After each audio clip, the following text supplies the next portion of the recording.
사람은 변한다고 하죠. 언제나 똑같을 수는 없습니다. 사람이 변하는 이유가 여러 가지가 있는데 그 중에 하나 이유를 꼽으라면 사람이 변하는 이유는 이 목표와 이 기준을 잃어버릴 경우에 변한다고 합니다.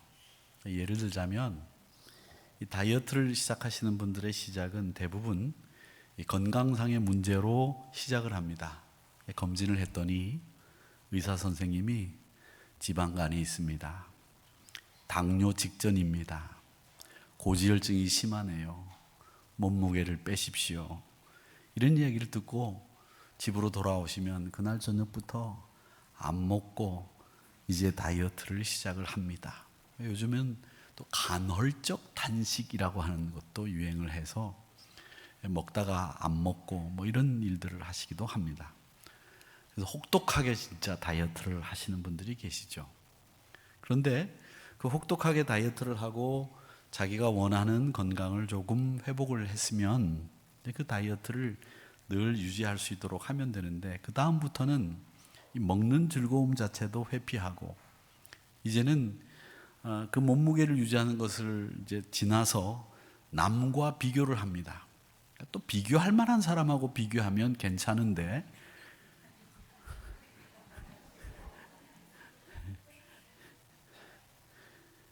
자연스럽게 남과 비교를 하고 다른 사람을 보면서 나를 파악할 때도 있습니다. 사실은 그렇게 스스로를 보는 것이 아니라 타인의 삶에 집중해 버리면 나를 잃어버리고 다른 사람들 때문에 내 삶을 소비하게 되면서 인생을 망치는 이런 경우들이 생기죠.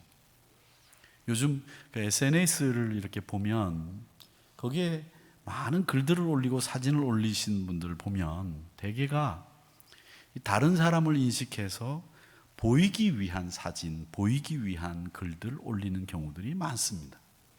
저는 그래서 우리 목회자들은 특별히 SNS를 안 했으면 좋겠다 이런 생각을 가지고 있고 남에게 보이기 위한 그 사진이나 글을 올릴 시간이 있으면 좀 모자른 잠 보충하시고 기도하시고 이런 게 낫지 거기에 무슨 사진을 올리고 거기에 글을 올려서 마치 대단한 것처럼 그렇게 보이려고 하는 분들은 저는 별로 그렇게 마뜩하지가 않습니다. 그렇게 다른 사람의 삶에 다른 사람의 눈에 이렇게 자기 인생을 소비해버리는 이런 경우들이 생기면서 목표와 기준을 잃어버리고 어떤 이유로 내가 다이어트를 했는지 그런 이유도 모른 채로 그냥 그렇게들 살아갑니다. 먹을 때가 되면 안 먹는다고 그러고 먹을 걸 두고 왜 안 먹어요? 먹는 건 먹는 거지 쳐다보는 게 아니에요. 맛있게 먹고 또 운동도 하고 이래야 되는데 제가 이 운동을 하러 다니는 데 가보면 젊은 친구들이 이 탄수화물을 일절 안 먹어요. 밥쌀을 안 먹는 거죠. 탄수화물이 들어가는 걸 하나도 안 먹어요. 한 2달 정도 되니까 진짜 얼굴의 각도 살아나고 근육도 이렇게 생기고 이제 그렇게 되는데 뭐라 그러냐면 목사님 왜 탄수화물을 안 먹었더니 제가 약간 이상해져서 정신과 다닙니다 그러더라고요. 그게 뭡니까? 남 때문에 자기 인생을 그렇게 허비하는 거죠. 그런 이유로 사람들이 변합니다. 또 반대로 이런 말도 있죠. 사람 안 변한다. 이런 말 하는 분들이 계십니다. 되게 나쁜 의미로 쓰이는 말이죠. 천성이 그렇다는 말이고 태생이 그렇다는 말이고 그 사람의 기질이 그렇다는 거죠. 근데 사실은 예수 믿는 사람들은 이런 말 쓰면 안 됩니다. 왜냐하면 우리는 주님을 만나서 극적인 변화를 경험한 사람들이잖아요. 내 천성과 내 기질과 내 성격과 내 습관이 예수님 때문에 바뀐 사람들이지 않습니까? 그러니까 이 기질과 성향이 안 변한다라고 하는 이 부정적인 이야기는 예수 믿는 사람에게 사실은 안 맞는 얘기예요. 안 변한다? 아닙니다. 어떻게 안 변할 수가 있겠습니까? 변하죠. 이제국이라고 하는 그 방송 작가이면서 컨텐츠 기획자이고 뮤지컬 제작자인 분의 우당탕탕이라고 하는 칼럼을 봤습니다. 칼럼 제목도 우당탕탕이에요. 근데 이분은 자기가 고등학교 다닐 때부터 음악밖에는 관심이 없었답니다. 음악. 그냥 다 음악만 관심이 있는 거예요. 그래서 담임 선생님에게 가가지고 선생님, 저는 음대로 가고 싶습니다. 진학하고 싶습니다. 이렇게 말씀을 드렸답니다. 선생님이 이 이재국이라고 하는 학생을 데리고 음악실로 가가지고서는 야, 네가 음대를 가야 되는 이유를 한번 증명해봐라. 그래가지고 이 친구가 피아노 반주를 하면서 노래를 불렀어요. 뭘 불렀냐면 선구자. 일송전 푸른 소른, 이렇게만 불렀어도 됐는데 이렇게도 못 부른 거예요. 자기가 피아노를 치면서 부르고 난 뒤에 자기가 들어도 이거 음대 가면 안 되겠더래요. 그러면 보통 선생님들은 야, 그런 목소리로 음대 가냐? 고함을 치거나 아니면 비웃으시면서 단념해라, 포기해라, 이렇게 말씀하시는데 그 선생님은 그 한 소절을 듣고 나서는 야, 음악이라는 게 노래 부르는 것만 있는 게 아니고 작곡도 있고 연주도 있고 또 음악을 공연하는데 기획하는 것도 있으니까 네가 꿈을 이룰 수 있는 방법은 네가 음악에 관심이 있다면 다양하게 있다, 이렇게 이야기를 하시더라는 거죠. 얼마나 현명하고 지혜로운 선생님이십니까? 그래서 그 선생님의 말씀대로 자신은 이 뮤지컬 기획자로 공연 콘텐츠 만드는 사람으로 성장을 해서 유명해진 거예요. 그리고 자기에게 제일 기억에 남는 그 말씀을 해주신 선생님이 근무하시는 학교에 가서 자기가 공연을 했답니다. 여러분, 그렇습니다. 정리를 하자면 우리의 변화는 질책이나 혼란이나 혹은 그 사람을 향해서 잘못된 것을 지적해줘서 그 사람이 바뀌는 게 아니라 세움과 격려가 그 사람을 바꾼다는 거예요. 그러니까 여러분, 이 말을 하더라도 한마디 이 세우는 말과 격려의 말을 할 줄 아는 이 습관을 우리가 가져야 사람을 세운다는 거죠. 꼭 밥을 먹으면서 그 밥을 하느라고 그 여름에 땀을 펄펄 흘리면서 애쓴 그 부인 앞에 놔두고 야, 반찬을 이렇게 할 것 같으면 진즉 나가서 사 먹을 걸 그랬네. 말 한마디를 하더라도 좀 살갑게 하면 얼마나 좋아요. 그런데 그렇게 살갑게 말을 못해요. 그게 맛있는 반찬을 먹을 수 있는 비결이 아니고 변화시킬 수 있는 게 아니거든요. 세움과 격려, 이게 우리를 변화시키더라라는 얘기입니다. 오늘 8절의 말씀이 제일 중요한 말씀인데 예수 그리스도는 어제나 오늘이나 영원토록 동일하시느니라, 이렇게 말씀을 하시고 있습니다. 이 말씀의 배경을 조금 설명을 해드려야 돼요. 이 배경이 왜 이런 말씀이 나왔는지. 이 히브리서를 받는 독자들은 누구냐면 히브리인이면서도 기독신자들이라고 제가 몇 차례 말씀을 드렸죠. 근데 이 사람들이 예수님이 재림하실 때를 기다리면서 신앙생활을 하고 있는데 믿음의 선배들이 한 분, 두 분 세상을 떠나는 거예요. 그러면서 이 믿음의 공동체가 흔들리기 시작했습니다. 우리도 마찬가지입니다. 여러분, 우리는 알게 모르게 연로하신 장로님, 권사님들이 세상을 떠나시면 아, 세상 떠나셨구나 이렇게 생각하지만 사실은 그분들이 계심으로 우리에게는 알게 모르게 마음의 위로와 의지가 참 많이 되고 있거든요. 근데 그분들이 세상을 떠나시면 마음의 허전함을 사실 우리 모두가 느끼는 거예요. 그분들이 가지고 계셨던 헌신과 그분들이 가지고 계셨던 그 교회를 향한 열정, 이런 것들이 우리에게 알게 모르게 답습이 되고 이어지고 있는 건데 그분들이 떠나시고 나니까 야, 어쩌면 좋지? 이런 생각들을 말은 안 하지만 다들 하고 있는 거죠. 근데 지금 이 유대 공동체, 히브리인 기독교 신자 공동체도 그런 마음으로 공동체가 흔들리고 있었어요. 그때 이 히브리서 기자가 얘기하는 겁니다. 야, 너희들 흔들리지 마라. 너희를 지키시는 우리 주님은 어제나 오늘이나 영원토록 동일하시다. 이렇게 말씀을 하시는 거예요. 그분의 사역도, 그분의 교훈도, 그분의 뜻도 변하지 않고 여전히 그분은 우리의 목자이시고 여전히 그분은 우리에게 언약하신 것을 신실하게 지키시는 분이라는 것을 선언하는 겁니다. 그 말씀이 8절입니다. 그 배경을 이해하시고 읽으시면 이 말씀이 그분들에게는 굉장히 큰 위로가 됐겠구나 이런 생각이 들죠. 그 다음에 이제 9절에 보면 그 어제나 오늘이나 영원토록 동일하신 주님을 우리가 믿고 있기에 여러분들은 어떻게 해야 됩니까? 라고 하는 이 부분에서 9절에서 단 한마디로 이렇게 얘기합니다. 다른 교훈에 끌리지 말라.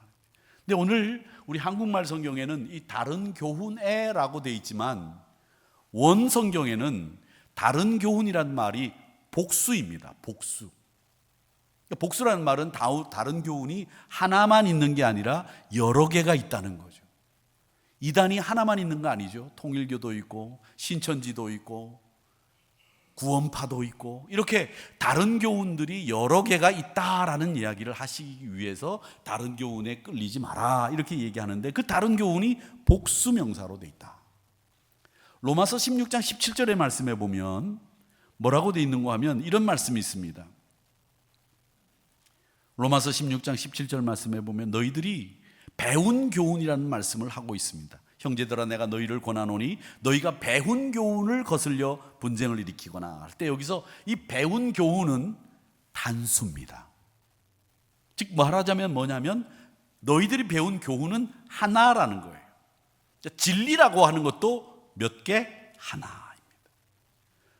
그리스도 예수로 말미암지 않고는 아버지께로 올 자가 없는 그리스도만이 아버지께로 갈 길이라고 하는 하나, 내가 곧 길이요 진리요 생명이니 나로 말미암지 않고는 길과 진리와 생명이 되시는 분은 한 분, 너희가 배운 교훈이 그렇게 하나라는 거죠. 그렇게 원어 성경을 보면 단수와 복수를 구분해 둠으로 말미암아서 그렇구나, 이 세상에 많은 다른 교훈들이 있구나, 우리가 배운 교훈은 오직 하나 진리의 교훈이구나 라는 것을 알 수 있는 겁니다. 그러면서 또 한 말씀을 또 하시고 있지요. 9절 말씀에 보면 음식으로 할 것이 아니다, 마음은 은혜로서 굳게 함이 아름답고, 우리 마음은 어떻게 굳게 하느냐? 은혜로 굳게 하는 것이 맞다라는 거죠. 음식으로 굳게 할 것이 아니다라는 거예요. 그러니까 이 음식은 먹는 게 나쁘다는 얘기를 하는 게 아닙니다. 이게 뭐냐면 레위기 말씀에 보면 음식을 먹는 규례가 있고 음식을 먹지 못하는 규례들이 있잖아요. 굽이 있는 거 먹지 마라, 비닐 있는 거 먹지 마라, 뭐 이런 말씀들이 쭉 있잖아요. 그 음식이라고 하는 것은 뭘 얘기하냐면 율법과 의례법을 얘기하는 겁니다. 형식을 얘기하는 겁니다. 너희들이 형식적으로 율법을 지킴으로 말미암아 마음을 굳건히 세울 수 있는 게 아니야. 너희들이 마음을 굳건히 할 수 있는 건 은혜밖에 없어. 이 얘기를 하시는 거거든요. 은혜의 사람이 돼야 된다는 얘기입니다. 여러분, 우리 신자들이 예전보다는 많이 똑똑해지고 예전보다는 많이 달라졌습니다. 그런데 여러분, 우리 신앙생활이라고 하는 것은 똑똑함과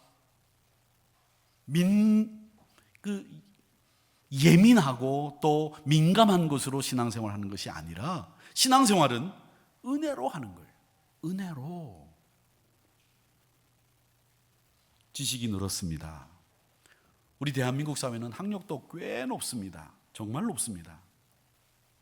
그런데 학력이 낮을 때만큼 우리의 판단력이나 우리의 분별력이 높아졌습니까?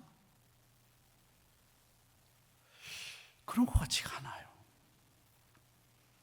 우리 인간이 태양계 끝까지 가는 우주 기술을 발전시켰습니다. 보이저 1, 2호가 태양계를 벗어났다고 하죠. 그렇게 멀리 가는 과학기술을 만들어내고 발전시켰는데도 불구하고 우리 이웃집 대문 앞 거리는 더 멀어졌어요.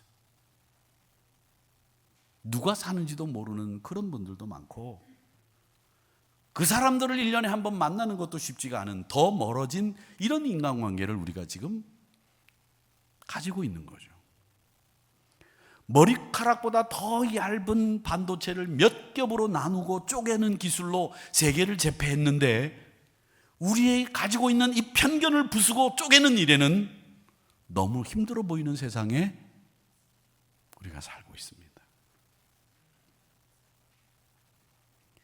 어떻게 보면 우리 사회는 분노하는 사회, 편견을 가진 사회 때문에 이렇게 침몰해 가고 있는지도 모르겠다, 이런 생각이 듭니다.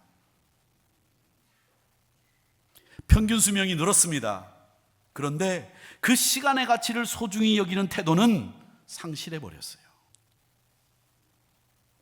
경제가 발전하고 살기가 좋아졌고 얼마나 좋은 데가 많은지 모릅니다. 그런데 지방에 가보면 완전히 폐허가 돼 있어요. 사람은 하나도 없고, 저녁에 나가보면 다 시커먼 사람들이 나와가지고 앉아가지고, 우리나라 사람이 10명 지나가면 거기 사람들이 10명 지나가고 우리나라 사람들은 한두 명 지나가요. 그것도 할머니 할아버지들만 지나가죠. 그게 지방이에요. 지금 없어질 도시들이, 소읍들이 얼마나 많은지 모릅니다. 1년에 어린아이가 한 명도 안 태어나는 동네가 있다는 거예요. 이게 정말 발전한 거 맞나? 이런 생각이 듭니다. 신앙생활은 그러면 다 다르냐? 우리 열정 어디로 갔습니까? 예수를 향한 열정, 교회를 향한 열정, 그런 게 다 어디로 가버렸냐는 거죠. 열정과 헌신 없이 이렇게 교회 생활을 하고 있지는 않은가? 음식으로는 안 된다는 거예요. 법으로는 안 된다는 거예요. 은혜로만 된다는 거예요. 그래서 오늘 말씀에 마음은 은혜로서 굳게 함이 아름답다. 여러분의 마음을 굳게 하는 것은 은혜로만 가능하다. 그게 아름답다는 거예요. 은혜는 어떤 사람이 있어서 은혜를 끼치는 게 아니라 내가 받아야 되는 거죠. 여러분이 무슨 수를 쓰더라도 은혜를 받아야 되는 거예요. 누구 탓할 이유가 없습니다. 여러분이 은혜의 주체가 돼야 돼요. 그런 여러분 옆에 변함없는 주님이 계시다는 거예요. 다른 교훈에 끌리지 말라는 말은 남의 말 듣지 말라는 거예요. 성경 말씀만 듣고 보고 읽고 그 말씀에만 주목하고 남과 비교할 필요 없이 주님만 바라보라는 얘기예요. 주님만 바라볼 때 은혜의 도가니에 사로잡히게 되고, 교회는 어느 시대를 만나도 달라지지 않고 변함없이 주님과 동행하는 교회가 된다는 거죠. 이단에 넘어가지 마세요. 사설에 현혹되지 마세요. 괜한 정치 이야기로 신앙 혼란을 초래하지 마시고 갈등 빚지 마세요. 경고하면 흔들리지 않으면 주의 일에 힘쓰게 되고 그것으로 족하고, 그렇게 은혜로 살면서 말씀에 집중하고 순종하고 헌신하는 열정만 있으면 한국교회는 살아납니다. 그렇게 기본기를 갖추면 되는 거예요.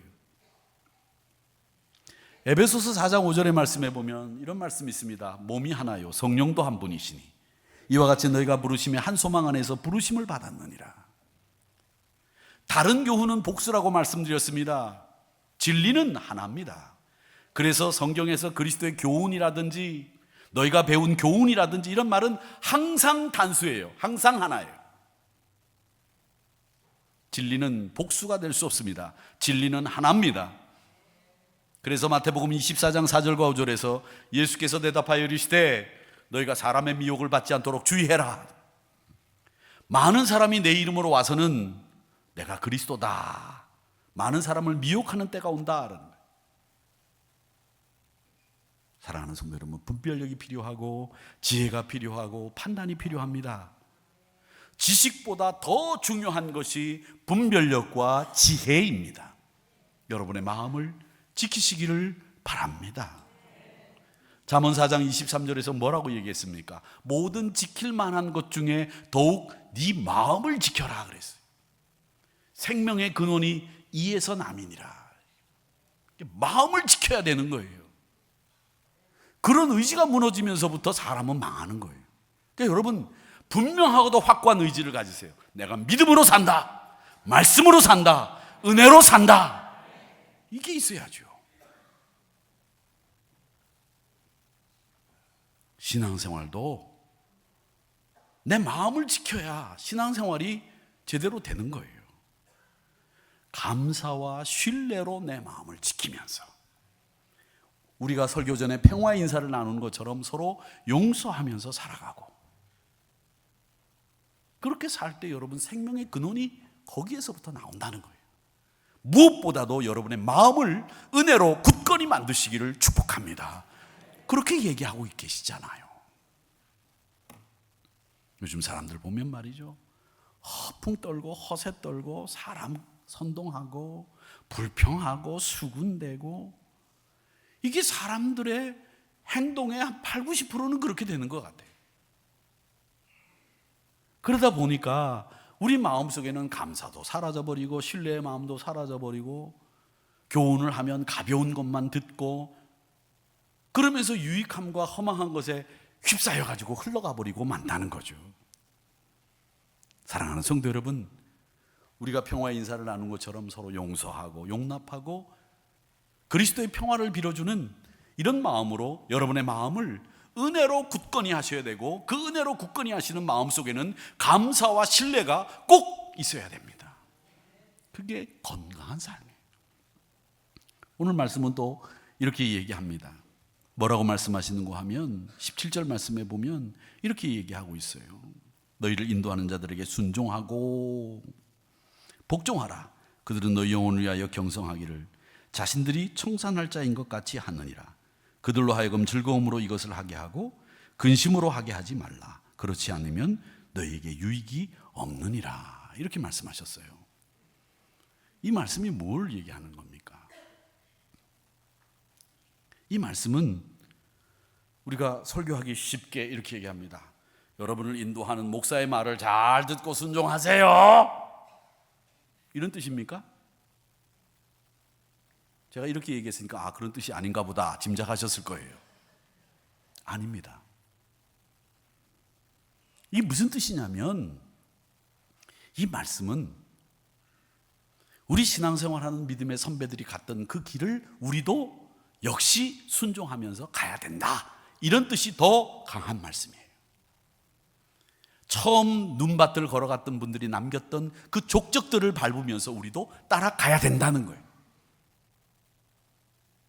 저보다 앞서서 목회를 하셨던 이명재 목사님, 백장은 목사님의 목회의 뒤를 나도 성실하게 따라가야 된다, 그 말씀이 이거예요. 저에게는, 장로님들에게는, 선배 장로님들이 그렇게 헌신하고 눈물 흘리며 세우셨던 하누리교회의 헌신과 노력을 여러분들도 따라 감당해야 된다, 그 말이고요.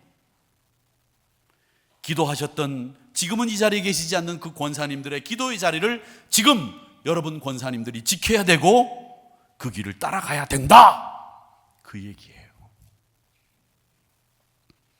아주 엄중하고 우리에게 해야 될 것이 무엇인지를 분명하게 가르쳐 주시는 말씀입니다. 그러면서 우리에게 이야기하죠. 뒤로 다시 돌아가 보면 너희들 무엇을 해야 되는지를 분명하게 이야기를 하고 있습니다. 뭘 해야 되느냐? 예수 그리스도로 말미암아 항상 찬송의 제사를 하나님 앞에 드립시다. 이것은 그의 이름을 증언하는 입술의 열매입니다. 믿음의 족적들을 남기신 그분들의 뒤를 따라가는 우리들은 찬송의 제사를 통해 입술의 열매를 남겨야 됩니다. 그리스도 예수로 말미암아 그 얘기를 하시고 있는 겁니다. 사랑하는 성도 여러분, 여러분은 지금 누구를 따라가고 있습니까? 물론 제일 큰 목자장 되시는 예수님을 따라가야 되겠죠. 그러나 그 예수님을 따라가는 대신에 우리 눈에 보였던, 우리 곁에 계셨던 선배들의 족적들도 남아있지 않습니까? 그걸 따라가고 순종하고 복종하면서 찬송의 제사를 통해 입술의 열매를 맺는 이런 신앙인이 되거라, 이 말씀을 하시고 있는 겁니다. 여러분이 영적으로 건강하시다고 한다면 오늘 이 16절의 말씀은 여러분에게 건강함과 건강하지 않음을 분별할 수 있는 기준을 제공합니다. 선을 행함과 나눠주기를 잊지 마라. 하나님은 이 같은 제사를 기뻐하신다. 너희들이 와서 입술로 아름다운 찬양으로 멋진 현란한 몸짓으로 많은 헌금으로 예물로 하나님 앞에 드리는 것보다 선을 행하고 나눠주는 그런 제사를 기뻐하신다는 거죠. 그래서 구약시대 때도 제물을 드리고 난 뒤에 기름 하나님 앞에 드리고 나머지는 제사장목도 나누고 모든 사람들이 나누었어요. 이게 제사의 근본적인 정신. 이 예배도 마찬가지죠. 우리가 같이 은혜를 나누는 거예요.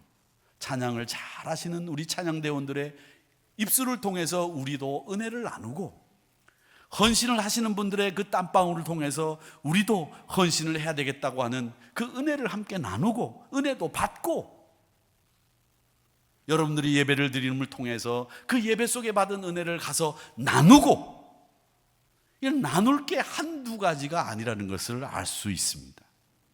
이렇게 찬송의 제사와 선을 행함과 나눠주는 것을 통해서 하나님을 기쁘시게 해드리는 것이 우리의 신앙의 승리다.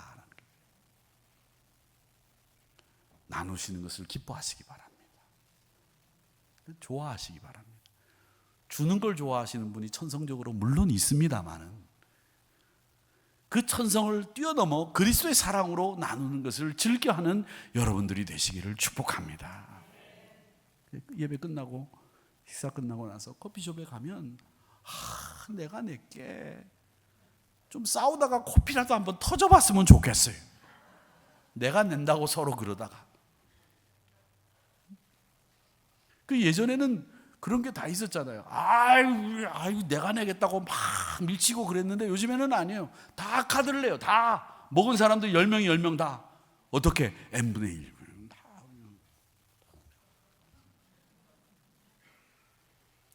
현명하고 합리적이기는 하더라고요. 서로 신경 안 쓰고. 그런데 어느 순간에는 내가 내야 될 자리가 있으면 나눠주는 것을 잊지 마세요. 그게 참 좋습니다. 얼마나 좋습니까? 돈 많이 들어가는 것 같아도 사실은 안 그래요. 진정한 그리스도인은, 저는 시대의 흐름을 따라가는 사람이 아니라 진리로 자신의 마음을 지키는 사람이라고 생각합니다. 기억하십시오. 진정한 그리스도인은 시대를 따라가는 사람이 아닙니다. 진리의 말씀을 따라가는 사람입니다. 꼭 기억하세요. 또 마음을 지킨다고 하는 말은 다른 말이 아니라, 다른 마음이 아니라 예수님의 마음을 내가 품는 거예요.